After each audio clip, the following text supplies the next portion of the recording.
Her fingers were cold and sharp when they grabbed the tiara. I felt the metal dig into my scalp as Genevieve Ashford tried to yank it off my head, her perfectly manicured nails scraping against my temples. She was laughing, that high, brittle laugh that wealthy women perform when they want everyone in the room to know they are in on a joke you are not.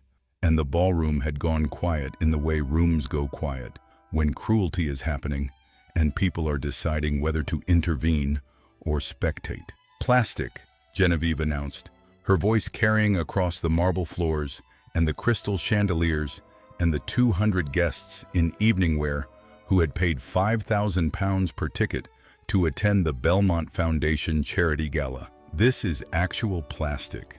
Did you buy this at a costume shop, darling?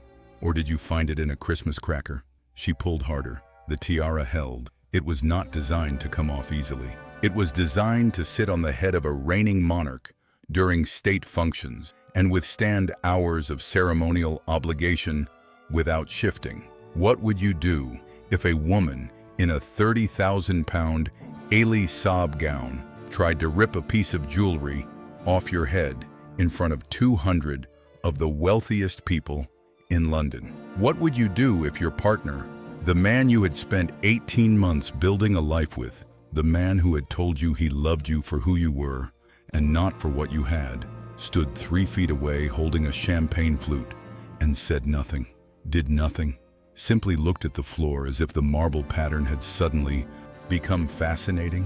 What would you do if you knew with absolute certainty that in approximately 90 seconds, the double doors at the far end of the ballroom were going to open and 50 members of the Royal Household Guard were going to enter in formation and kneel before you in perfect synchronization?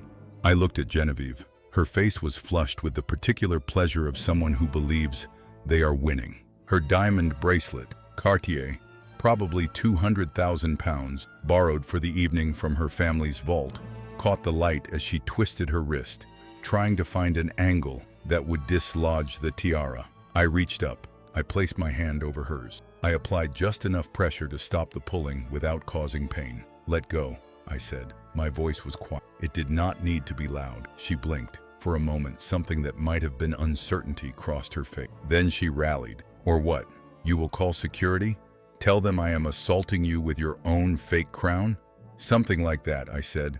I looked past her, toward the doors at the end of the ballroom. I could see, through the narrow gap between the closed panels, the shadow of movement, the positioning of boots, the stillness that precedes coordinated action. I looked back at Genevieve. "You should let go now." She did not let go. The doors opened. "Let me take you back 8 months, because you need to understand how I ended up in that ballroom wearing a tiara that a woman in borrowed diamonds thought was plastic, and why the man standing beside me holding champagne had become someone I no longer recognized. My name is Alessandra Victoria Margot of House Whitmore. I am the reigning Queen of Linsthorpe, a sovereign constitutional monarchy located in the North Atlantic with a population of 460,000 people and a territorial trust fund valued at £117 billion. Linsthorpe is not large. It is not particularly famous outside of diplomatic and financial circles, but it has been continuously independent since 1204, and it has been wealthy since the 16th century, when a series of exceptionally competent monarchs invested the proceeds of the wool trade into what eventually became one of the most sophisticated sovereign wealth management systems in Europe. I inherited the throne when I was 28 years old, following the unexpected death of my father in a sailing accident off the coast of the Shetland Islands. I had been raised for the role, tutored in constitutional law, diplomatic protocol, and the particular kind of patient, invisible labor that constitutional monarchies require of their figureheads. But I had not expected to assume it so soon. My father had been 56, healthy, careful, and then he was gone. And I was standing in the Linsthorpe State Cathedral, being crowned in a ceremony that was broadcast to 43 countries and watched by approximately 60 million people. I was not unhappy. That is important to clarify. The work was meaningful. The responsibilities were real. but I was also 28 years old, and I had spent my entire adult life being photographed and analyzed and discussed as if I were a public monument rather than a person with interiority. Every relationship I had ever had, romantic, professional, casual, had been colored by the fact that I was the crown princess and then the queen. People wanted access. They wanted proximity to power. They wanted the story of having known me. I did not know if anyone had ever wanted me, so I made a decision. I told my prime minister and my private secretary that I needed 6 months. I told them I was going to leave Linsthorpe under a false identity and live as an ordinary person in London, and that I would return when I had answered a question I could not answer while wearing a crown, whether anyone could love me without knowing what I represented. The Prime Minister was not enthusiastic. My private secretary was even less so. But Linsthorpe is a constitutional monarchy, and the Queen, while bound by convention and law, is still sovereign. I could take 6 months if I chose to, and I chose to. I left Linsthorpe on a Monday morning in February. I flew commercial, first class, but commercial under the name Alexandra Winters, a passport and identity that had been constructed with the help of Linsthorpe's intelligence service and would withstand any scrutiny short of a forensic government investigation. I rented a flat in Bloomsbury, 1 bedroom, modest furnishings, a kitchen with a window that looked out onto a narrow street where buses ran every 8 minutes. I took a job as a research assistant at the British Museum, cataloging medieval manuscripts in the Department of Ancient History. The job was real.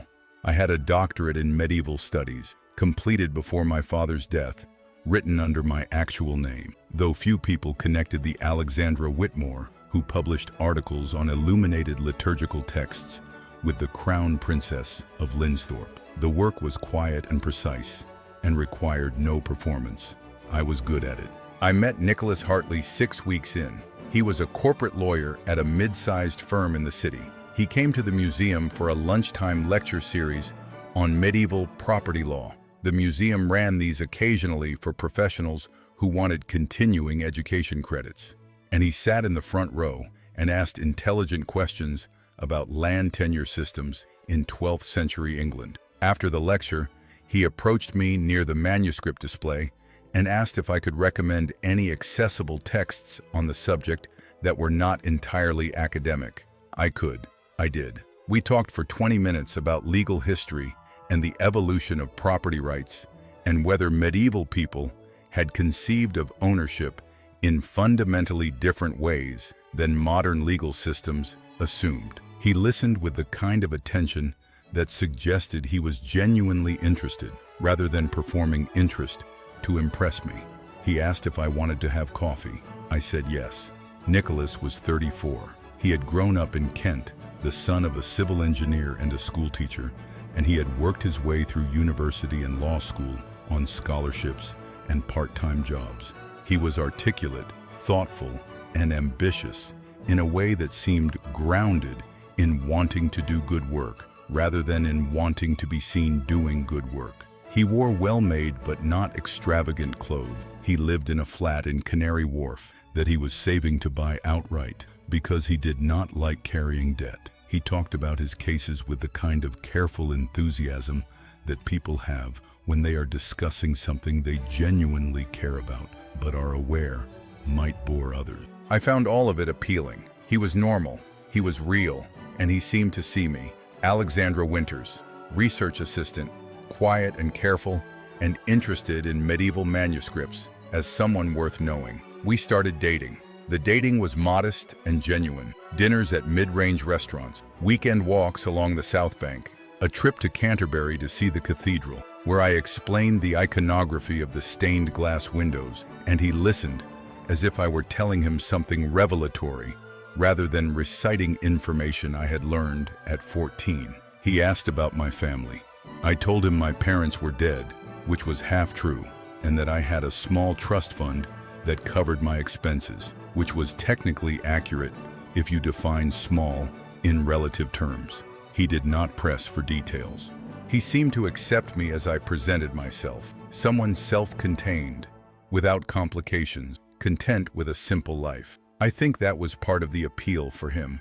I did not require management. I did not ask for expensive dinners or exotic holidays or the kind of performative romance that required constant escalation. I was simply there, and I was easy, and I think he liked that. We moved in together after 4 months. His flat in Canary Wharf, 2 bedrooms, floor-to-ceiling windows with a view of the river, Scandinavian furniture from a catalog.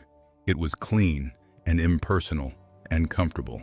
I contributed to rent. I cooked dinners. I read in the evenings while he worked on case files. It felt, for a brief window of time, like the kind of ordinary domestic happiness I had wondered if I would ever experience. And then I met Genevieve. Genevieve Ashford was Nicholas's ex-girlfriend.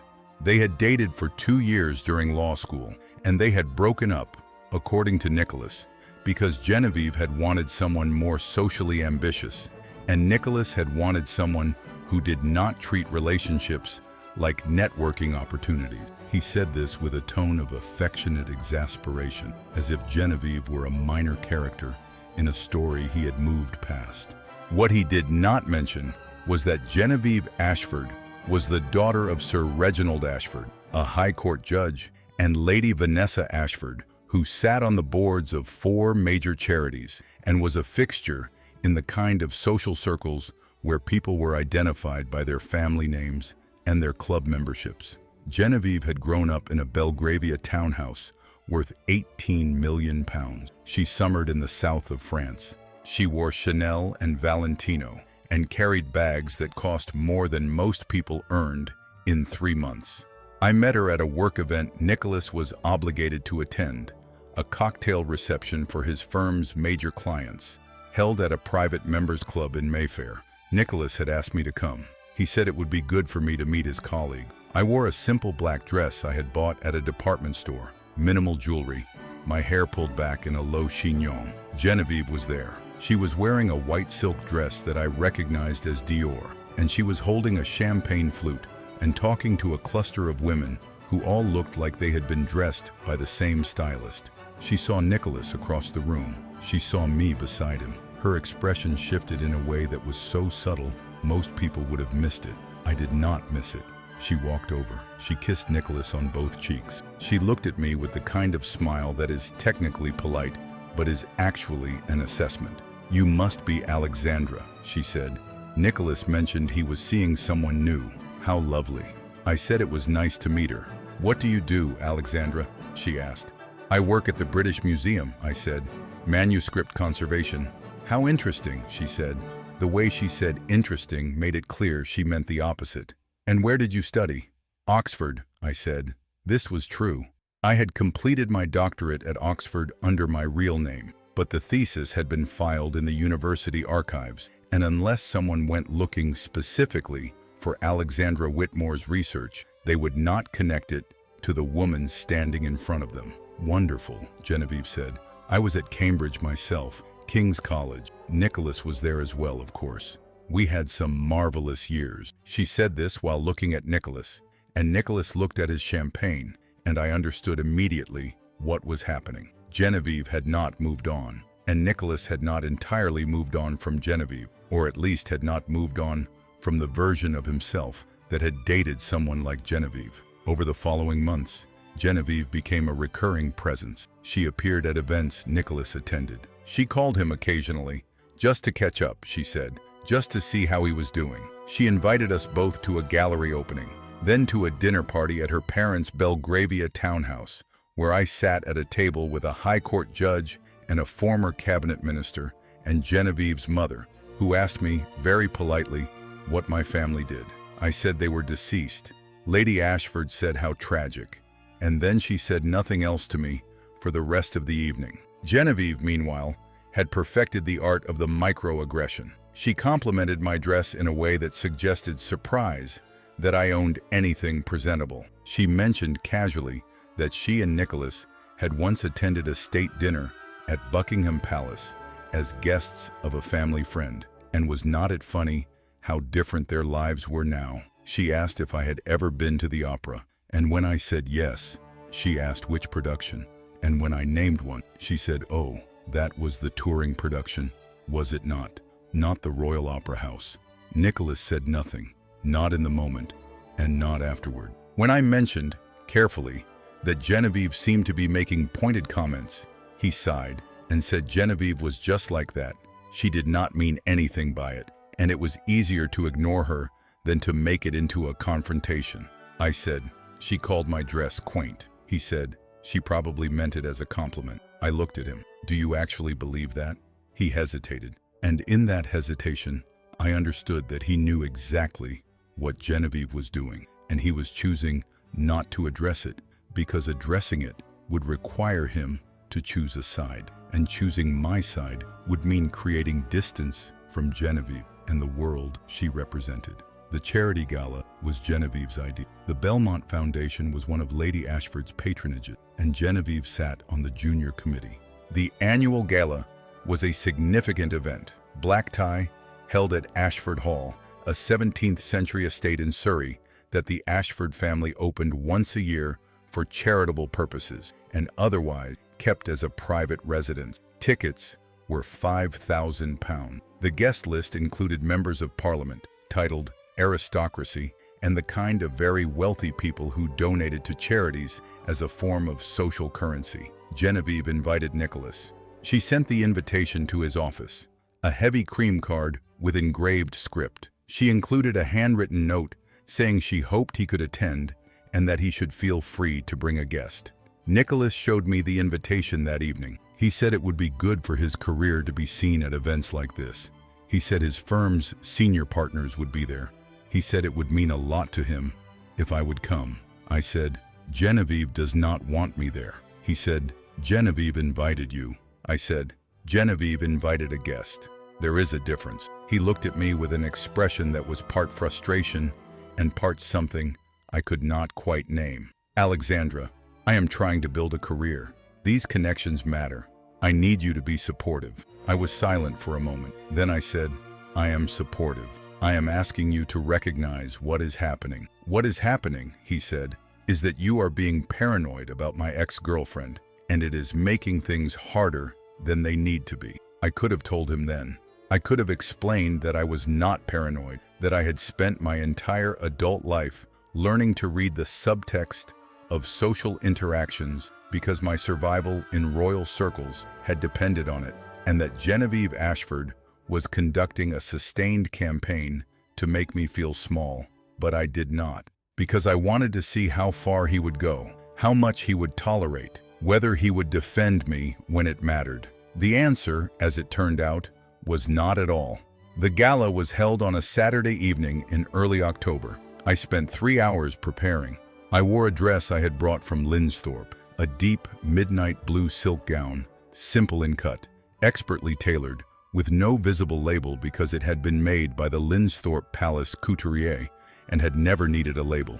I wore minimal jewelry, a pair of pearl earrings, a delicate bracelet, and I wore the tiara. The tiara was called the Whitmore Starlight. It had been commissioned in 1842 by Queen Adelaide II of Linsthorpe and was made of platinum set with diamonds and sapphires, arranged in a pattern that resembled a constellation. It was not the largest piece in the Linsthorpe crown jewels. It was not the most famous, but it was mine. I had worn it at my coronation, and it had sat in a vault in the Linsthorpe Royal Collection for 170 years before that. And it was unmistakably, undeniably real. It was also, to anyone who did not know what they were looking at, remarkably understated. The diamonds were old cut, slightly yellow by modern standards. The metalwork was delicate, almost fragile in appearance. The sapphires were a deep, dark blue that did not catch the light in the aggressive way that modern stones do. To someone like Genevieve Ashford, who measured value by visibility and brand recognition, it would look like nothing. I wore it anyway. Nicholas picked me up at 7. He was wearing a tuxedo he had rented for the evening. Well-fitted, black wool, a white shirt with mother-of-pearl studs. He looked good. He looked nervous. He looked at me. He looked at the tiara. He said, "What is that?" "A tiara," I said. "I can see that," he said. "Why are you wearing it?" It is a gala, I said. Formal dress was specified. Formal dress does not mean costume jewelry, Alexandra. I looked at him very steadily. It is not costume jewelry. He stared at the tiara for a moment longer. Then he shook his head. Fine, let's just go. We drove to Ashford Hall in silence. The estate was lit like something out of a period film. The long gravel drive was lined with lanterns. The hall itself was 17th century stone, 3 stories, with tall windows that glowed gold from the interior lights. Valets in white gloves were taking cars. Guests in evening wear were moving up the front steps in clusters, the women in gowns that shimmered under the lantern light, the men in tuxedos and white tie. We walked in.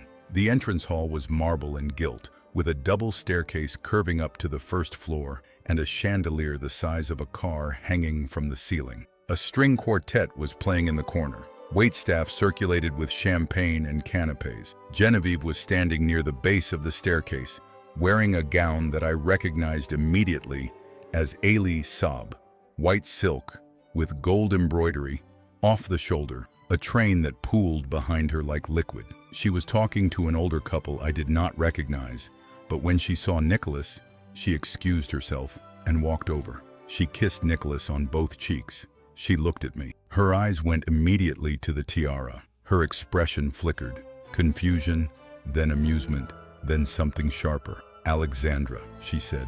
What an interesting choice. Thank you, I said. She leaned in slightly, as if examining the tiara more closely. Is that from a costume shop? It is very detailed, almost looks real. It is real, I said. She laughed, not loudly, just a small, incredulous laugh. Darling, real tiaras do not look like that. Real tiaras sparkle. This looks like something from a museum. It is from a museum, I said. It was in the Linsthorpe Royal Collection until this morning. She looked at me as if I had just said something in a language she did not understand. Then she laughed again, louder this time. The Linsthorpe Royal Collection. Right.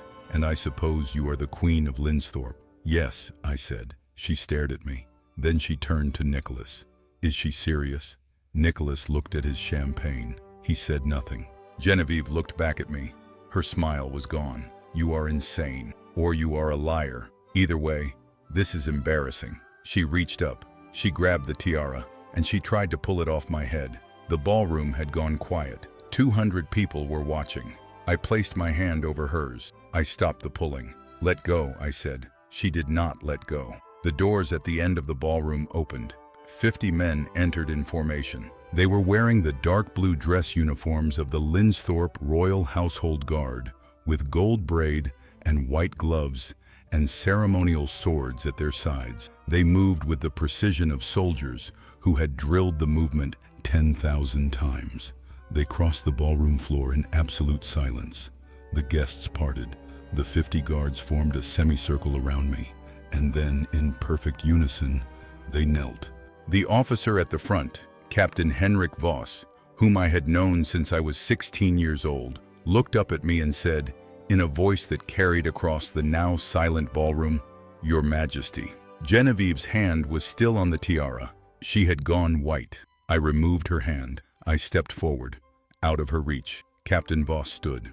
Your Majesty, we have secured the perimeter as requested. The motorcade is ready when you are. I looked at Genevieve. The tiara you just tried to remove from my head is the Whitmore Starlight, commissioned in 1842, appraised most recently at £4.2 million and classified as a state treasure of the sovereign nation of Linsthorpe. Attempting to remove it from my person without permission constitutes assault on a reigning monarch, which is a criminal offense under both Linsthorpe and UK law. Genevieve opened her mouth. No sound came out. I looked at Nicholas. He was staring at me as if I were a stranger, as if the woman he had lived with for 4 months had been replaced by someone else entirely. You lied to me, he said. His voice was shaking. I did not lie, I said. I simply did not tell you something you never asked. You assumed I was no one because I worked at a museum and lived modestly. You never asked who I actually was. You should have told me, he said. Why? I asked. So you could love me for my title instead of for who I am?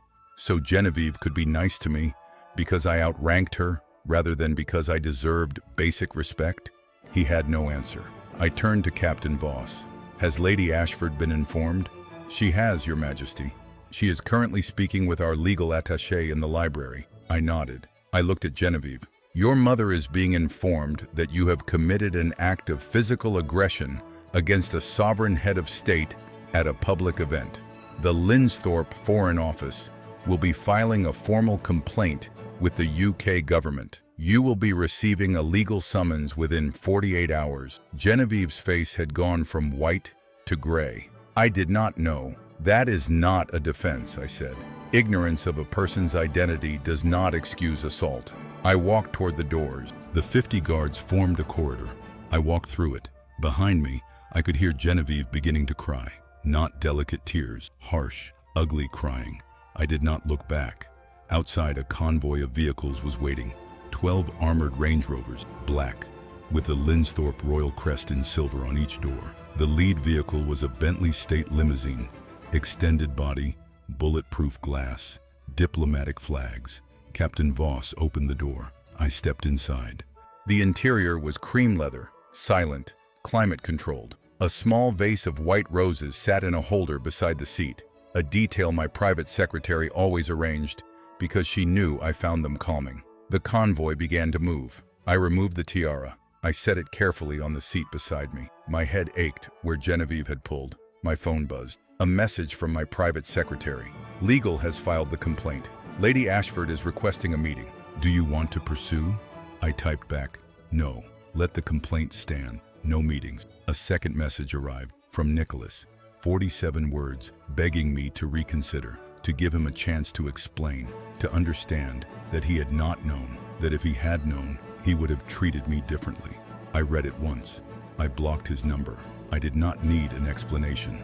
I had spent 4 months watching him choose comfort over courage, watching him ask me to make myself smaller so that he did not have to defend me, watching him prioritize Genevieve's feelings and his career ambitions over my dignity. The fact that he would have treated me differently if he had known I was a queen was not a defense. It was the entire problem. Real love does not require a title to justify respect. Real partnership does not ask you to shrink so that someone else can feel large. I learned that in a ballroom in Surrey, wearing a tiara that a woman in borrowed diamonds thought was fake. Genevieve Ashford was formally charged with assault 3 weeks later. The case was settled out of court after her family issued a public apology and made a significant donation to a Linsthorpe charitable foundation. She has not attended a public event in London since. Nicholas sent me 4 more messages over the following month. I did not read any of them. I returned to Linsthorpe 2 weeks after the gala. I resumed my duties. The work was waiting. It always is. And I am no longer looking for someone to love me without knowing who I am. Because I understand now that who I am is not separate from what I do and what I carry and the responsibilities I hold. You cannot love one part and reject the other. You cannot ask someone to hide their power so that you feel comfortable. Real power does not shout. It does not beg. It does not perform. It simply is. And when it is tested, it responds. Genevieve tested it when she grabbed a tiara she thought was worthless. She discovered, in the space of 90 seconds, that the thing she had dismissed was priceless, and the woman she had spent months belittling was untouchable. Nicholas tested it when he asked me to tolerate cruelty for the sake of his career. He discovered that I would tolerate nothing, and that the cost of his cowardice was the loss of something he would spend the rest of his life knowing he had not deserved. So tell me, what did you think of the moment 50 royal guards knelt in that ballroom? Did you feel the satisfaction of watching a woman who built her identity on borrowed status discover that real power does not borrow anything? If this story of patience, dignity, and the kind of revenge that does not need to announce itself made you believe that karma is real and inevitable, smash that like button right now. Share this with everyone who has ever been underestimated, and subscribe so you never miss a story of justice, consequences, and crowns that only look fake to people who have never seen the real thing.